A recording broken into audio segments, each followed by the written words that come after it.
This is CGTN, China Global Television Network.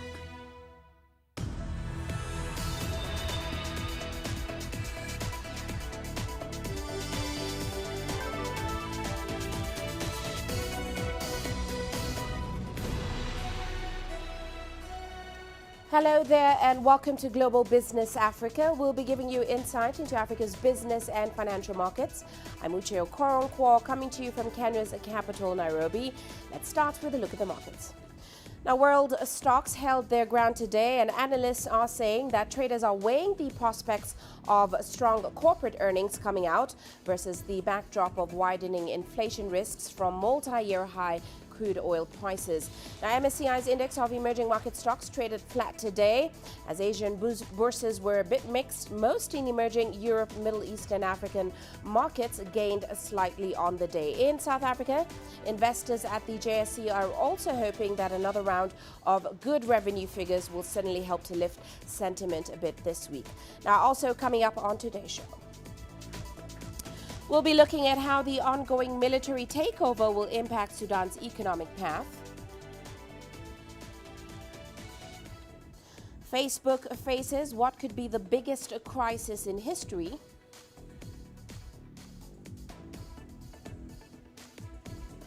And Egypt takes steps to tackle water shortages in the country. Well, we kick off tonight's show in Sudan, where a military takeover is making headlines around the world. Here's what we know at this hour. The country's military has dissolved the transitional government hours after troops arrested the prime minister and several other senior government officials. The military has also declared a state of emergency. The UN chief has denounced the takeover and urgently calls for the release of the country's interim prime minister and other top cabinet officials. Of course, protesters took to the streets of Khartoum and Omar Durman city, and there were reports of a gunfire. Meanwhile, Sudan's military leader, General Abdel Fattah Burhan, announced on national TV that quarrels amongst the political factions prompted the military to intervene. He also said the military will appoint a technocratic government to lead the country to elections, which are set for July 2023. But he also made clear the military will remain in charge. Now, of course, Sudan's military ruler has declared a national state of emergency and also dissolved the government. General Abdel Fattah el-Burhan has also announced the formation of a new government, even as the European Union raises some concerns. Here's CGTN's Joy Kiruki Juma reporting. Sudan's capital city, Khartoum, has been rocked by protests. This is after soldiers detained civilian leaders in charge of leading the transition to democracy on Monday. Activists have denounced the arrest as a coup. Meanwhile, Sudan's military leader has dissolved government. And number 4, the dissolution of the Transitional Sovereign Council and the dismissal of its members. Number 5, the dissolution of the cabinet. Number 6, conclusion of the tenures of the provincial governors. General Burhan made the sweeping changes, saying quarrels among political factions prompted the military to intervene. The general says a new technocrat government would lead Sudan to elections proposed for July 2023. And we are taking the steps that are preserving the path of the magnificent December revolution until its final goals are achieved in arriving at a complete civilian state through free and transparent elections.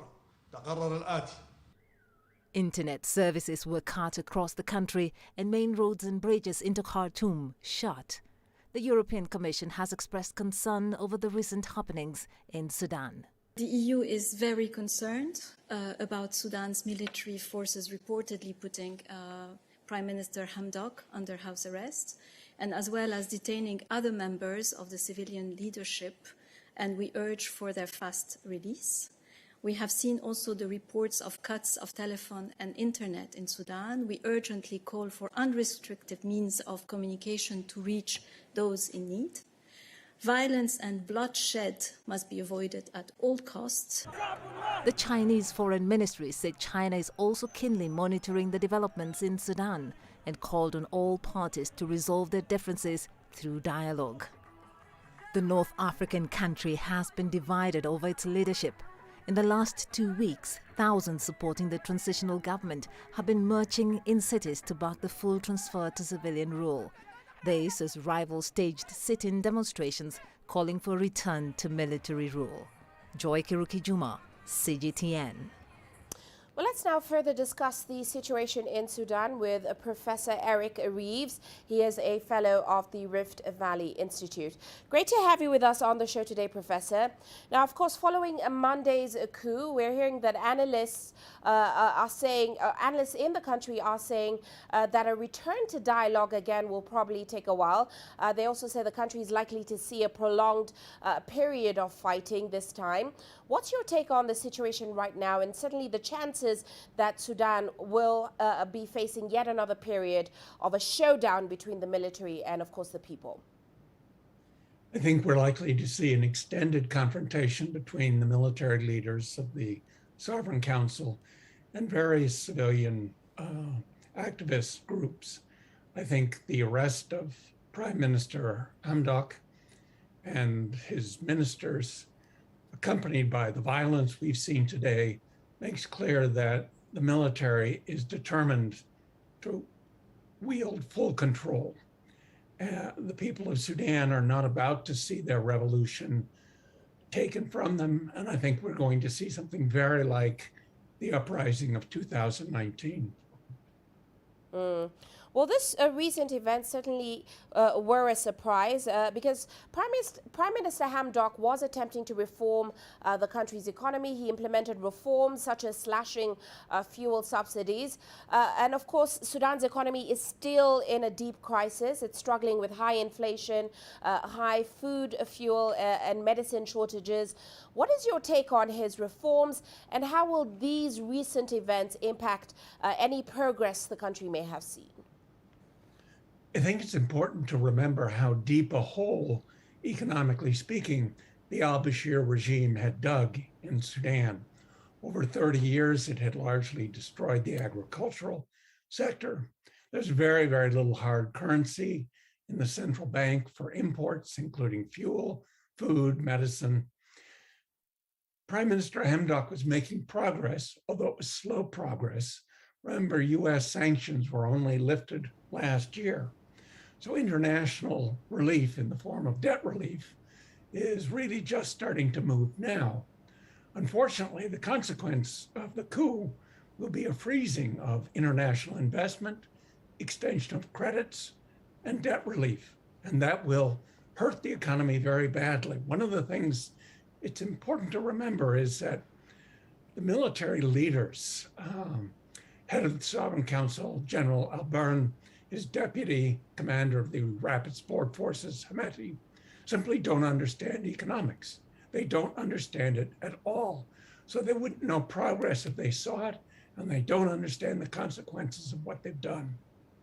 Quite right. And on that point of relations with the international community and, of course, sanctions, Sudan had also made huge strides in sort of normalizing ties with the West and unlocking the much needed funding streams.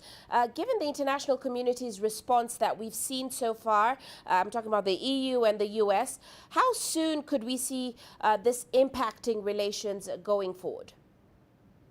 I think it could extend indefinitely. I don't think the military, having seized power, has any intention of allowing anything like a Hamdok-led government to return.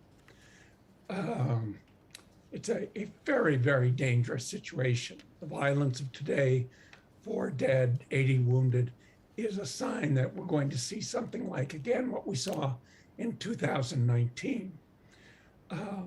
I doubt there's very much that the US or the European Union can do, especially since, as was the case in 2019, both Saudi Arabia and the Emirates were more than willing to fund what was briefly a replacement military junta.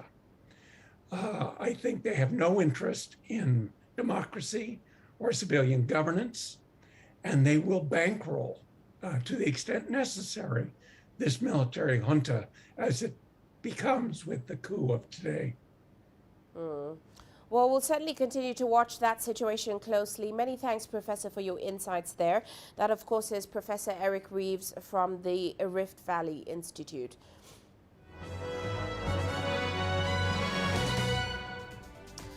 Well, now let's move on to some corporate headlines today. A new study by competition authorities has ruled that Kenya Airways charges the highest average fares on domestic and international flights compared to other airlines operating on the continent. Now, the findings show that the national carrier risks losing market share to cheaper rivals such as Ethiopian Airlines and new entrants, including Ugandan Airlines. Meanwhile, Telkom Kenya has defended itself against allegations of fraud by Postel Housing Cooperative Society.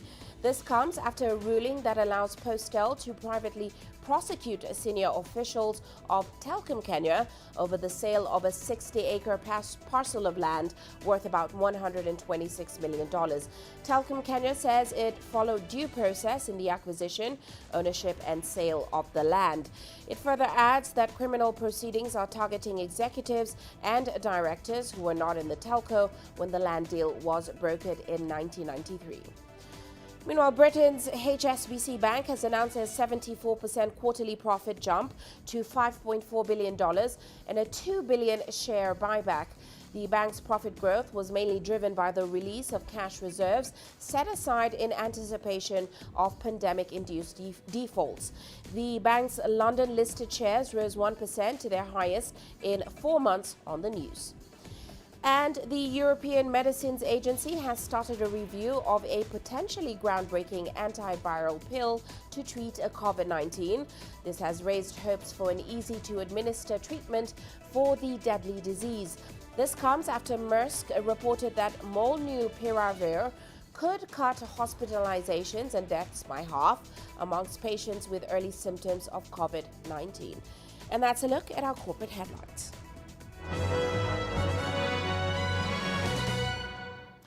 Well, we are heading into a short break now. Here's a look at what's still to come.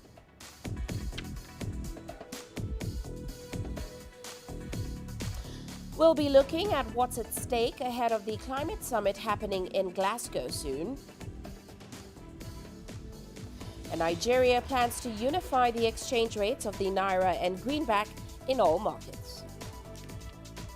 The world economy as we know it is about to change. Global business reports highlight emerging markets, developing countries, and dynamic sectors worldwide. We feature top analysts and newsmakers to provide perspectives on every facet of business. From an on-the-ground perspective, we provide you with balanced and objective assessments. Fast, sharp, and insightful. Global business, only on CGTN.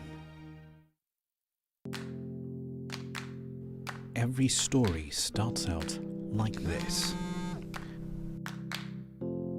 Okay, we'll head up now. But beyond the rush of the numbers, there's always a more fundamental question. What happened? Who has been affected? When market-moving decisions are made, who's responsible? And why? Let's get some reaction on ground. Joining us in Johannesburg is Sudan. Hello, Nairobi. This is how all stories begin. See how they end. Only on Global Business.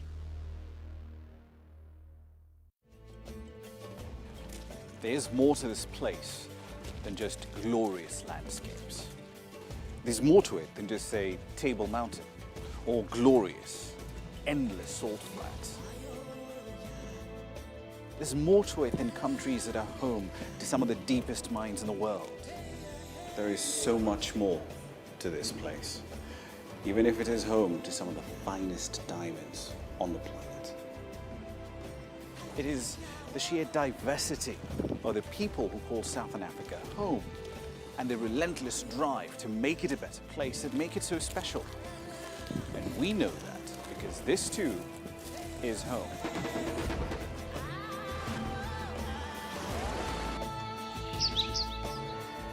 No one knows Southern Africa like we do. CGTN, see the difference.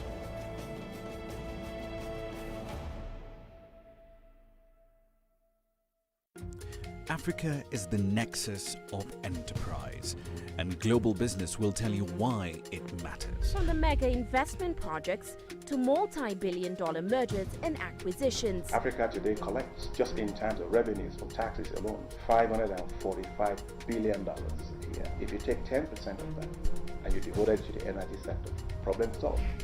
All this on Global Business, weekdays at this time on CGTN.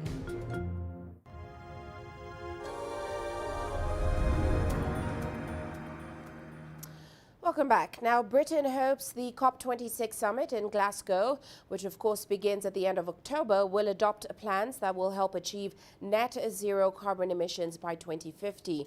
Now, UK Prime Minister Boris Johnson has cast the meetings as one of the last major chances to slow rising temperatures. This is the opportunity for the world to try to stop climate change getting out of control. You know what I mean by climate change? To stop the temperatures from going up and up and up, and to keep the increase to 1.5 degrees by the end of this century. We've got to keep it, we've got to stop it overheating. I mean, we need to, as many people as possible to agree to go to net zero so that they're not producing too much carbon dioxide by the middle of the century. Now, I think it can be done. It's going to be very, very tough, this summit.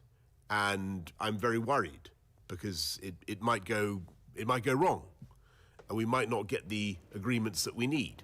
And it's touch and go. It's very, very difficult. And still on the topic of climate change, a recent report shows that the managers and employees of Total Energies, known at the time as Total and Elf, they were warned of the possibility of unprecedented climate change due to the production of fossil fuels, and that's as early as 1971.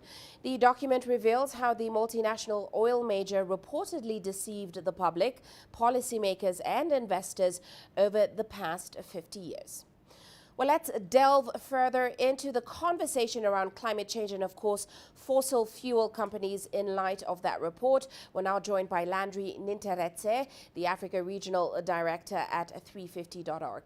Great to have you with us, Landry. Now, of course, fossil fuel companies, they're estimated to contribute over 80% of global CO2 emissions. Given that we're seeing these companies generate most of their profits, but of course serving the world's thirst for oil, how have you seen legal frameworks and lawsuits being effective in forcing them to respect their climate commitments, especially in light of what we're seeing in that report?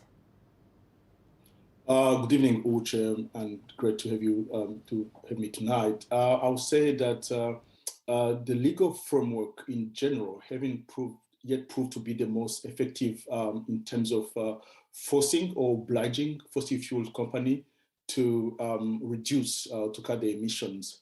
I'll say rather that the lawsuit, if they are targeted, seem to be working. And here I'll give an example of Shell, which was earlier this year forced to oblige rather to reduce its emission of by 45% compared to the 2019 levels. That was the very first time that a company is legally obliged to align its policies with the climate accord.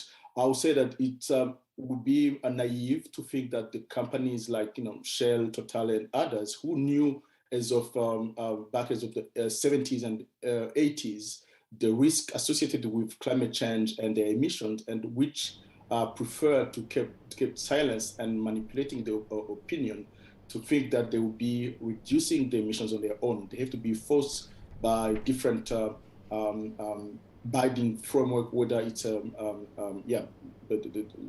Paris Agreement or the lawsuit, as the example I've just given here. Well, it is funny that you mention Shell, because the head of Shell actually admitted that stakeholders in the fossil fuel industry, they do concede that climate change has become a defining factor in terms of their long-term prospects. But still, in reality, most of their annual expenditure still comes from oil and gas. So what are your thoughts on whether market forces and certainly the push, the greater global push towards clean energy, are those enough of a threat to oil companies to transition voluntarily, especially?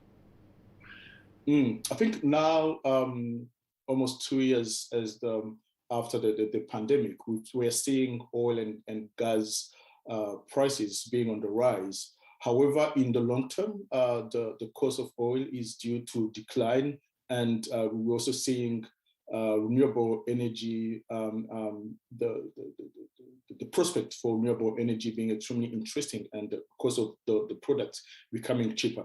One of the reasons that we believe this is going to be a future trend is that the climate impact and the human costs, the economic risk of new oil, gas, and coal projects mean that there should be no fossil fuel extraction approved, not in Africa and anywhere. So there are a lot of risks associated with continued exploration of fossil fuels, which should inspire or rather guide the companies and the decision maker to think of a gradual, equitable, and managed transition from that kind of energy models toward a just transition to renewables and greener economies. We know this won't happen overnight. It's a long-term process, sometimes painful, but that's the direction that we have to take if we are to avoid a greater catastrophic climate change than what we are currently observing.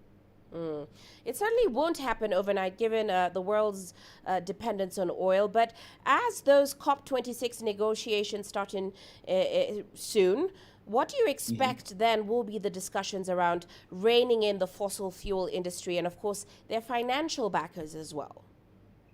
I think that this COP taking place 1 week after another release of report which showed that the fossil fuel companies have been aware of the damages of their operation and have they prefer to remain silent and not taking any action. We believe that this time global leaders, in line with some of the recent scientific report from the IAEA and also the IPCC, will be really convinced to start, actioning the transition towards the just transition toward renewable energy pathway. So we expect global leaders to put on the table, or to make not new commitment, rather to activate and implement what we know is the solution by increasing and fulfilling their climate finance pledges, especially towards a continent like ours, which is historically not responsible for the climate crisis, but which is the most vulnerable and paying the highest cost, but also another commitment to stop funding fossil fuels and all the support to the coal and oil gas industry. These are some of the expectations that we believe are going to come out from the COP26 in Glasgow. Well, we'll certainly be watching. Many thanks for your insights, Mr. Nteretse. That's Landry Nteretse, the Africa Regional Director at 350.org. Well, moving on now to Nigeria, the country has launched its first ever digital currency called the e-Naira.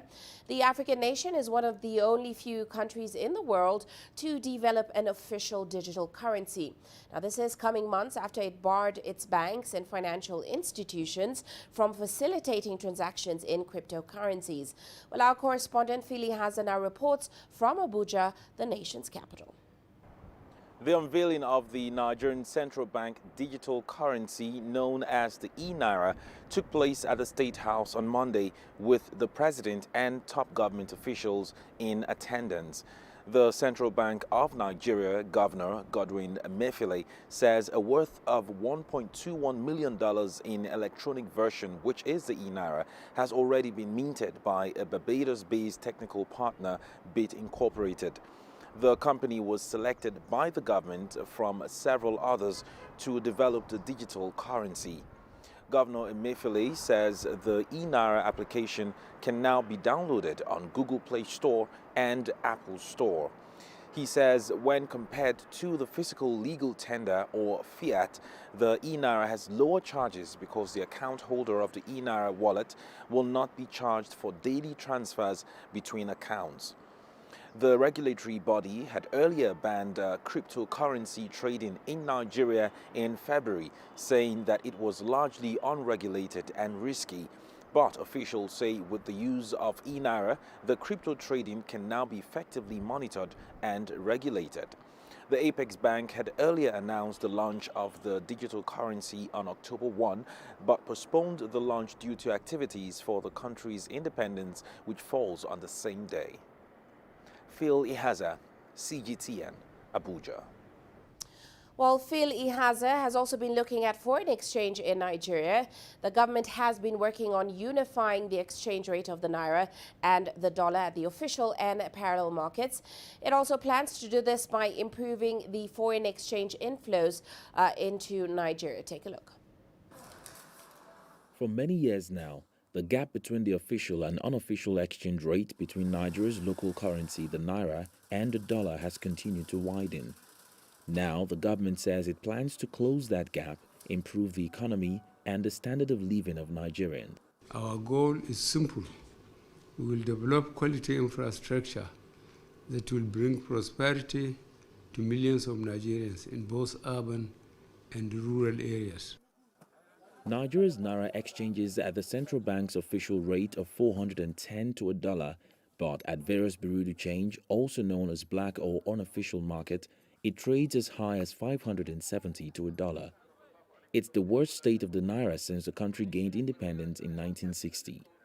The gap between the CBN rate and what is obtainable at the black market has worsened investor confidence. It has also caused inflation of goods and services as Nigeria's economy is largely import-driven. So the government is actually looking at the fact that oil prices, oil price in the international market has actually gone up, and would like to cash in on that.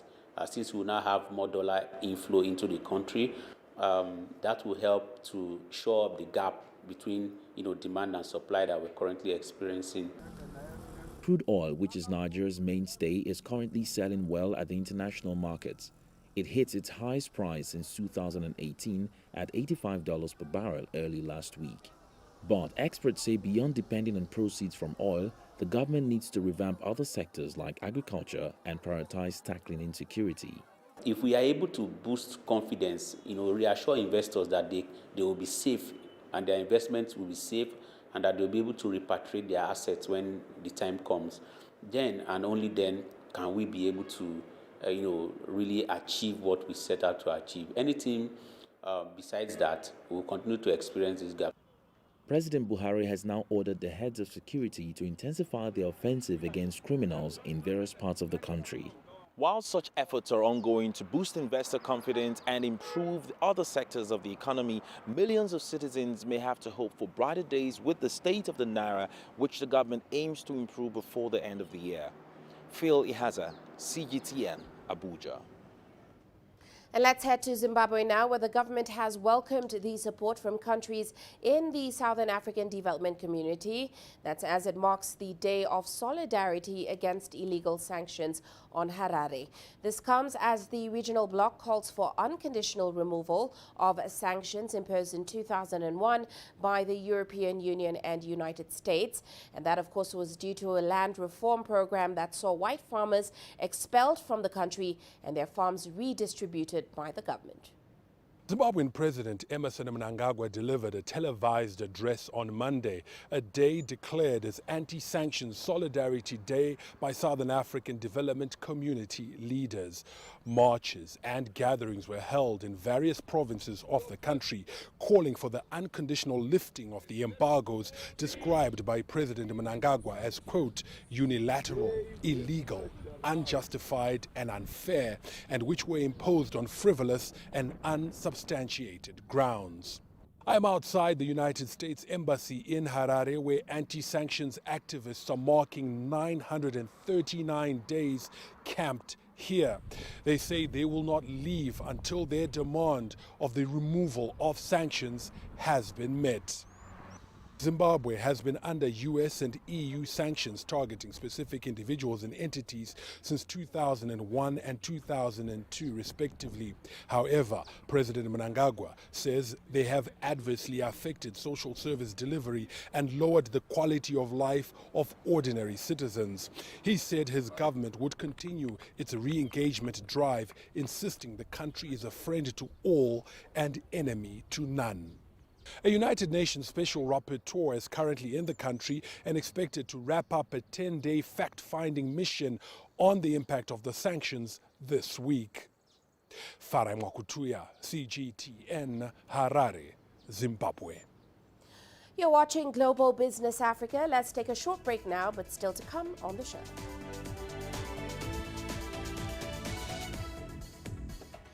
Facebook faces what could be the biggest crisis in its history. And 11 pieces of Picasso's artwork fetch $108.9 million at an auction in Las Vegas.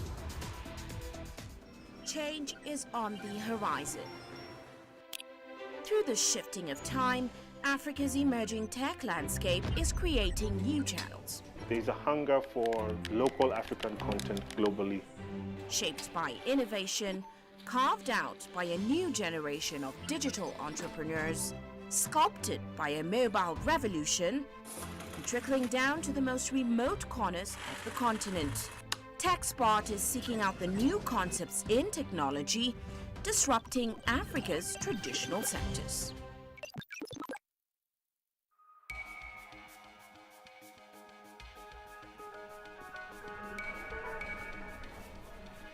You're watching breaking news on CGTN.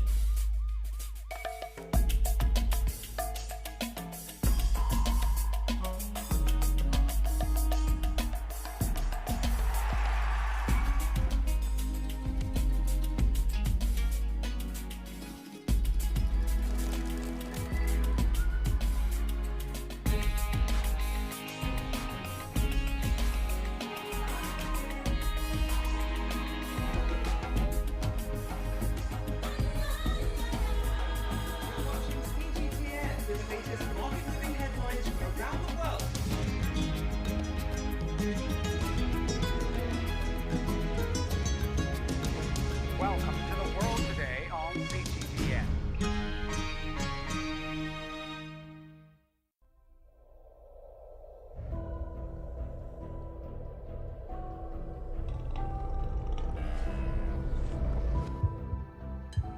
This has taken me completely out of my depth, but at the same time it's exciting.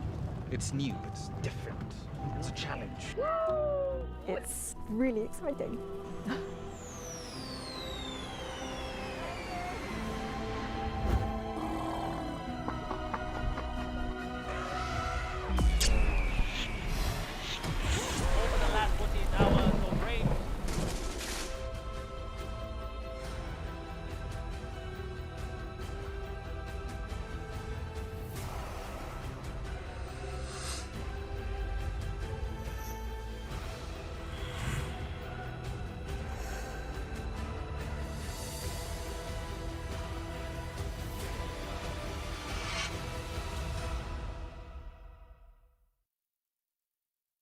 I try to not let it affect me, but there are days when it does. I'm a human being, and to see patients in a hospital bed and their family members are not there, there's no one there to hold their hand, that human touch, you know?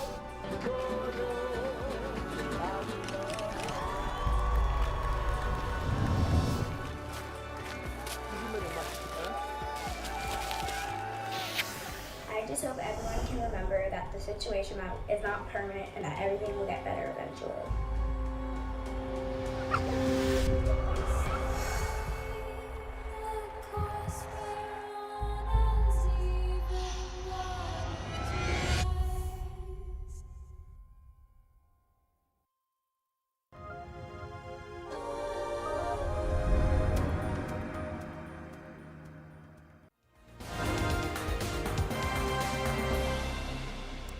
now to other news making headlines this hour. Sudan's military ruler has declared a national state of emergency and also dissolved the transitional government.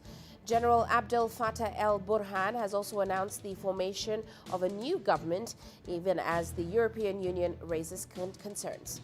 And in Uganda, there are reports of yet another explosion, this time on a passenger bus. Police have confirmed that 2 people died and several others were injured. The incident happened along the Kampala-Masaka highway. The bus was ferrying passengers from Kampala to Bushenyi district in the west of the country. And this comes just less than 72 hours after a bomb attack on a bar and eatery in Kampala. And finally, a representative of a UN Security Council delegation has said that Mali's interim authorities will confirm a date for post-coup elections. That's after national reform consultations in December. This has been the outcome of a meeting in Bamako to assess Mali's progress back to constitutional rule. And that's a recap of other headlines this hour. And now to some international news. 5 former Facebook employees have warned for years that as the company raced to become a global service, it was failing to police abusive content in countries where such speech was likely to cause the most harm. Now, according to internal documents, efforts by Facebook to prevent its products from becoming conduits for hate speech, inflammatory rhetoric and misinformation, some of which has been blamed for inciting violence, have not kept pace with its global expansion. Now, for over a decade, Facebook has pushed to become the world's dominant online platform. It currently operates in more than 190 nations and boasts more than 2.8 billion monthly users, posting content in more than 160 languages. Let's move on now to Japan. Nearly a third of the population is aged of 65 or above. Rising concerns over country's labor shortages has inspired tech companies like NTT Data to now develop an unmanned retail register system. And the system is already being applied in convenience stores across the country. Here's CGTN's Phoebe Amoroso with the story from Tokyo. Inside the headquarters of one of Japan's largest IT companies is a very different kind of convenience store. There's no cash register and no staff. Recently, for retailers, the shortage of labour is a very serious problem. By establishing stores with no need for a cash register, we can help them with this system. Japan has a steeply aging population. Nearly 29% is aged 65 or older. This has left employers struggling to find workers. The population is set to decline roughly 30% of the 2015 level by 2065. At this convenience store, a member of staff only has to visit once a day in order to restock the shelves. I've downloaded the Catch and Go application, I've registered my credit card information, and with just this QR code, I'm ready to go shopping. The store is a trial project by NTT Data and supermarket chain Daiei, supported by Chinese unmanned store technology provider Cloudpick. A system of cameras and weight sensors monitors what items customers pick up and tracks if they decide to put something back. All customers have to do to pay is to simply walk out the gate. The money is charged to their credit card through the app. With no staff and only 10 people allowed at one time, the store has an additional benefit in the COVID-19 pandemic. There is growing demand for contactless shopping. The app also notifies customers with discounts on items that are approaching expiry, with the aim to reduce food loss. The shopping system developer has already equipped stores across Asia and Europe with its technology, and it's hoping to expand to other retailers across Japan. Offline retailers are lagging behind in digitalisation, and issues that are typical in developed countries, such as the declining birth rates and high labour costs, are persistent problems. So we provide solutions in the retail field to tackle these, and we want to make further contributions to digital transformation. As Japan's population continues to decline, technology will need to increasingly fill the gap, and staffless stores might become the norm. Phoebe Amoroso, CGTN, Tokyo. Meanwhile, China's Xinjiang is enjoying a bumper cotton harvest season. The northwestern region expects an output of 5.2 million tons this year. Meanwhile, textile companies in Xinjiang are now rushing to fill those orders. But while rising prices and U.S. sanctions, with rising prices and U.S. sanctions, the industry is caught between a rock and a hard place. Well, our reporter Feng Yilei shows how live streaming is now helping China's largest cotton producer to spread the wealth. Demand for cotton quilts ushering peak season as temperatures see a sudden drop in many parts of China.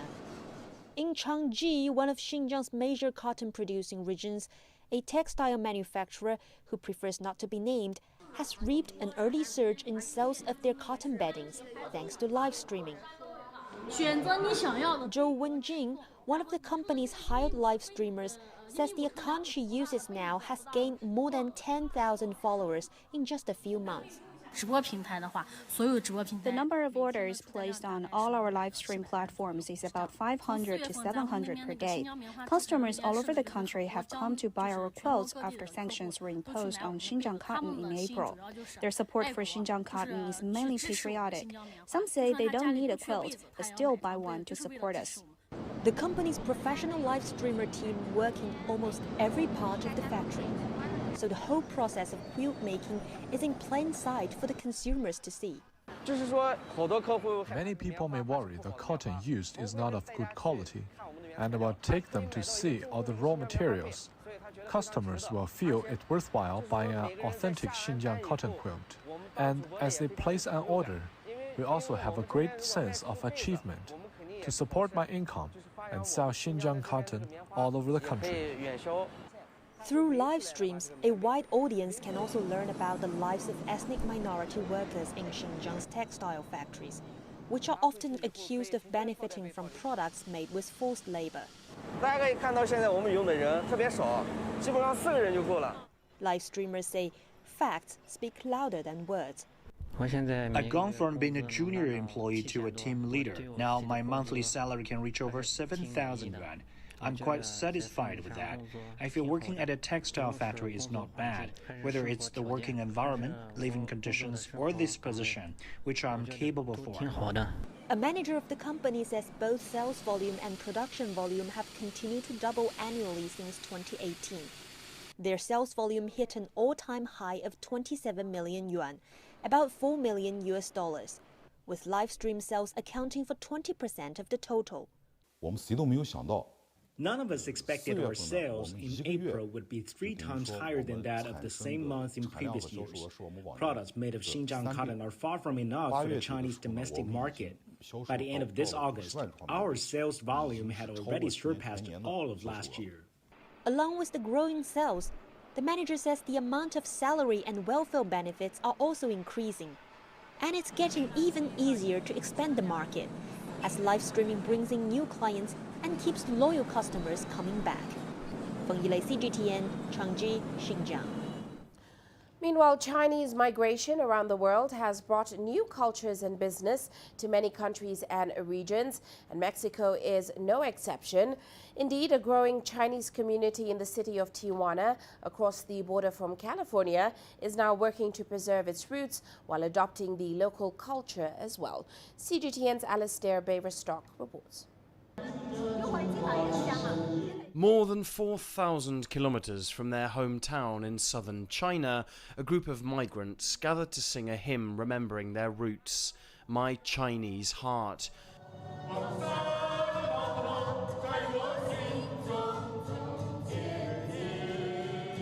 Based in Tijuana, this is the Mexico-China Friendship Association, a group of Chinese immigrants here who have worked to settle and thrive on the other side of the Pacific Ocean. It's led by Zheng Qihao. Chinese people have spread all over the world to explore new countries, and we are here in Tijuana. It's a very multicultural city. There's lots of job opportunities. We're close to the US, and the people are very welcoming to foreigners. Indeed, today, Tijuana is home to one of Mexico's largest Chinese immigrant communities. Community leaders estimate that Tijuana's Chinese immigrant community now number between 20 and 30,000. Their numbers spurred by an opening of direct flights between Shanghai and Tijuana back in 2008. And the newcomers have made their mark on local Mexican culture. For Melissa Liang, the association's vice president, bringing economic opportunities with them from China is a vital contribution to their new home. We promote the friendship in between China and Mexico, and we also trying to bring investment China to Mexico, like to create the economy. There's a lot of new investments here in Mexico, like Samsung, TCL, Heisenberg, like a lot of big company. They also have their factory here in TJ to export to all American.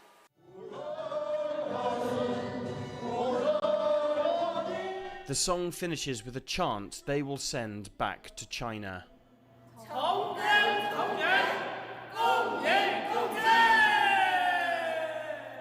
It says, "We are the same people working for the common good," an important sentiment for this community representing China on the other side of the world. We may not live in China, but we pay a lot of attention to our country's progress because we still have a lot of family there. And thanks to the Mexican government support, we're able to bring our relatives over to this country to live and work as well.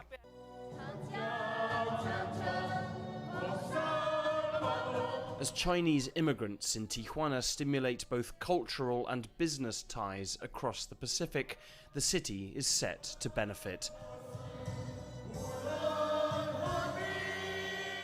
Alastair Baverstock, CGTN, Tijuana, Mexico.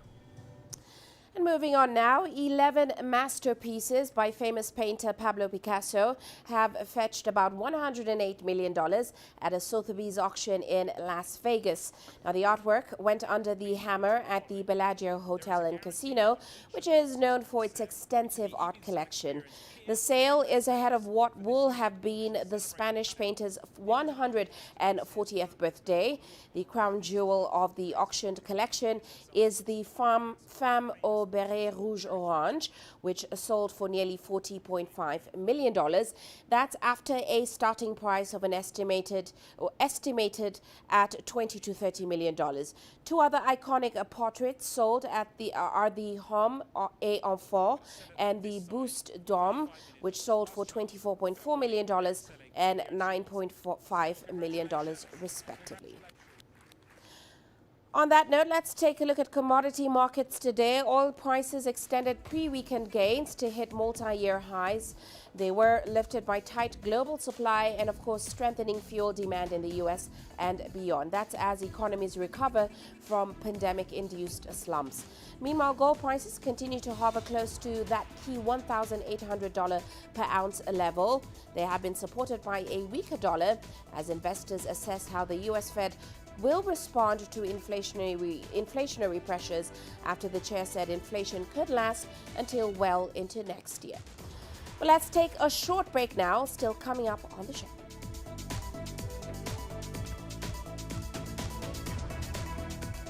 Egypt takes a step to tackle water shortages in the country. And Nigeria's micro, small and medium enterprise sector is still struggling with a financing gap of over $1.5 billion a year.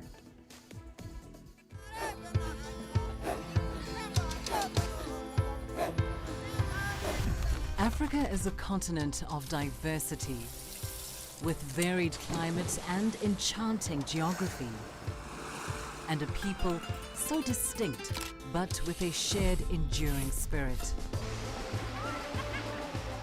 We are at the heart of the continent to bring you the untold stories. Let's have a look. We celebrate Africa as it shapes its own destiny. Tunis, Cairo, Juba, Ethiopia, Tanzania. Africa Live. Find your voice. You don't find the stories of North Africa by sitting on the sidelines.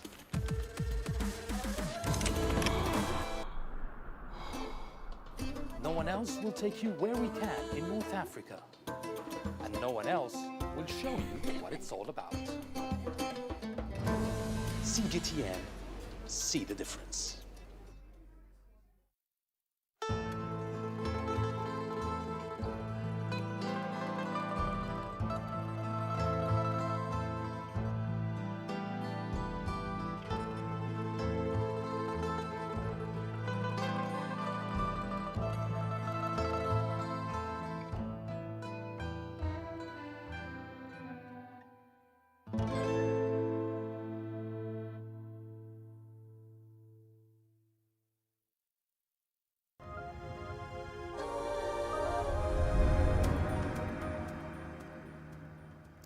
Now, the Cairo Water Week continues its sessions in Egypt, and they are discussing water management challenges and means to tackle the water scarcity problems in the country.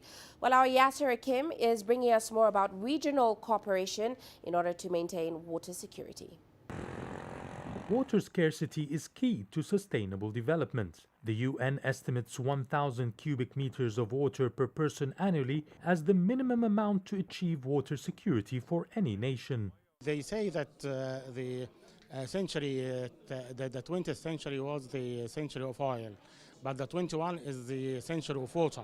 The water security to not only for the benefits of the people, but for benefit of the environment, benefit of the animals, the aqualife, the ecosystems. Water is essential for everything in our planet Earth. Therefore, experts believe proper management of transboundary rivers is one of the crucial elements to maintain water security for nations. Disagreements between Egypt, Sudan and Ethiopia over building dams and water management of the River Nile has been highlighted by experts here as an example of threats against water security in Africa. They warned there should be direct communication over any decisions related to the water resources of the largest river in the world. Well, you know, water is a scarce resource, and all of us want it. So definitely you expect some conflict. If you want to carry out a project, it's important that we consult each other. We see how best the other project can be implemented so that other people are not affected by what we do. So this is the best way to avoid conflict. Panel discussions outlined the mechanisms for countries to maximize the benefits from the limited transboundary water resources, like the River Nile. We have to work in both routes. The first route is to enlarge our water sources. For example, in Egypt, we have to enlarge our water share in River Nile by cooperation with Ethiopia, with Uganda, and with the 10 nations that share the Nile Basin. On the other hand, we have to put all our effort in not decrease the water lost in the water system, in the irrigation system, and to share it wisely between all the consumption issues. Maybe the irrigation water, domestic water, industrial water, and so on. Scientists and experts are trying to work out innovative solutions to help nations achieve water security through regional cooperation rather than conflict. Yes, Hakim for CGTN, Cairo. Meanwhile, Nigeria's central bank says that micro, small and medium enterprise sector still suffers a massive financing gap of over $1.5 billion annually. This remains the case despite several interventions by the Apex Bank in order to help keep the sector afloat. Here's CGTN's Kelechi Mekalam reporting. She says the MSMEs continue to feel the impact of the COVID-19 pandemic. Ongoing production at the Shapapra outlets in Nigeria's capital. It's a one-stop shop for organic skin, hair and beauty products. The decade-old business is run by 47-year-old Rita Ikpo. It has 13 employees and records monthly sales of over $2,500. But expansion and boosting production has proven to be a huge challenge. we are not able to meet up with the demand because the demand is huge. So that's because of financial constraints, you know. But because we are doing it on our own. We have tried. You go to some the government people that for loan. They'll ask you to write. You go for training. At the end of the day, they will say you wait for them to call you. Till today, they've not called. Businesses like Rita's are finding it increasingly difficult to access loans. According to Nigeria's central bank, the financing gap in the micro, small and medium enterprises sector is estimated at over $1.5 billion annually. This despite being a significant driver of growth, innovation and employment. First, the conditions under which this loan are given are not one or are not such that small enterprise can meet. There are requirements, and some of the requirements are stringent. We are contending with issues of inflation. We are contending with issues of cost of production. We are contending with issues of security, which is also a major factor. Because now, risk takers are also very careful these days. They are calculating their risk. Nobody wants to put fund in any venture that government policy or some social upheaval would disrupt. Many businesses are still grappling with the COVID-induced disruptions. The central bank has rolled out several measures to cushion MSMEs from the effect of the pandemic, but only 5% of them have access to sufficient financing. If we can lay hand on the loan, we can really turn this business to a very mighty business, because we are going to employ more people. We open branches. If you want to encourage the growth of SMEs in the sector, then we need to look at our tax portfolio and see how we can come up with policies, tax policies that will help them to grow, that will sustain their operation and that will keep their footing. Data from the Bureau of Statistics shows that the MSME sector contributes over 50% to Nigeria's GDP and employs 80% of the labor force.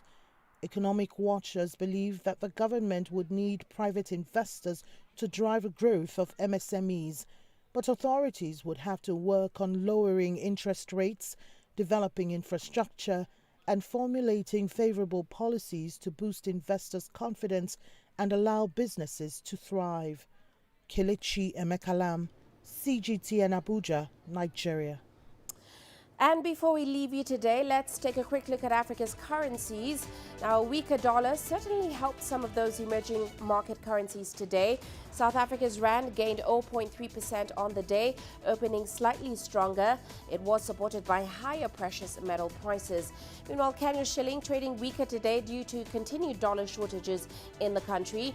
Traders say they are monitoring the central bank to see if it intends to ease the situation by selling forex. Meanwhile, Nigeria's naira remained flat at the official market as forex liquidity rises significantly by about 134% today. Well, that's it for this edition of Global Business Africa. Remember, you can send your feedback to the contacts on your screen. You can also follow us on our various digital media platforms. From me, Uche Okoronkwo, and the rest of the team, thanks for watching.